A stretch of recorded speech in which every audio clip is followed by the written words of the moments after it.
হযরত আয়েশা সিদ্দিকা রাদিয়াল্লাহু তাআলা আনহা থেকে একখানা হাদিসে মুবারক, একটা যুবক যখন জিলহজ মাস শুরু হয়ে যেত, জিলহজ মাস শুরু হওয়া থেকেই 9 দিন পর্যন্ত রোজা রাখত।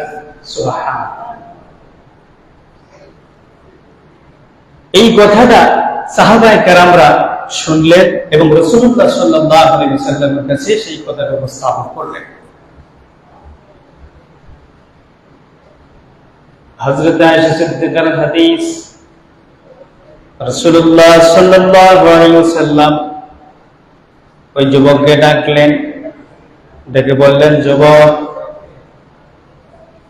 জিলহজ মাসের প্রথম দিন থেকে 10 তারিখ পর্যন্ত তুমি রোজা রাখো, এর মানে কি?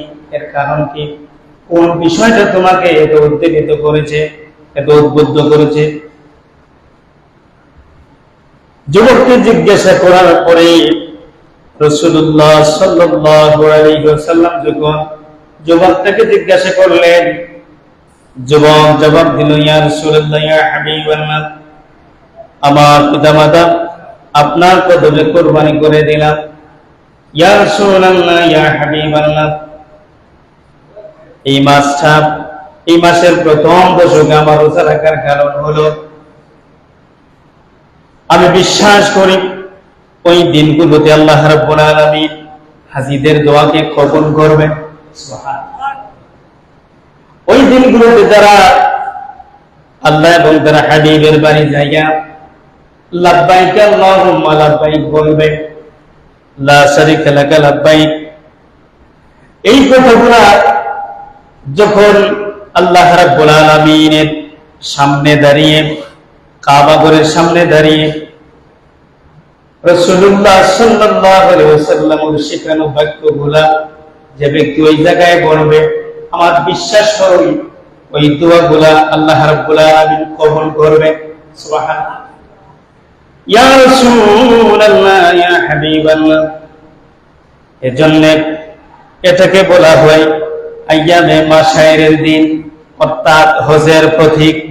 ওই দিনগুলোতে আমার রোজা রাখার কারণ হলো যেহেতু আল্লাহ রাব্বুল আলামিন হাজীদেরকে কবুল করেছেন, মক্কা মদিনা যাওয়ার তৌফিক দিয়েছেন।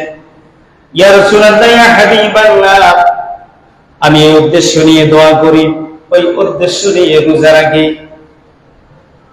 উদ্দেশ্যটা হলো পৃথিবীর বিভিন্ন প্রান্ত থেকে মানুষ মক্কা মদিনা জিয়ারত করবে, আল্লাহ রাব্বুল আলামিনের কাছে দোয়া করবে।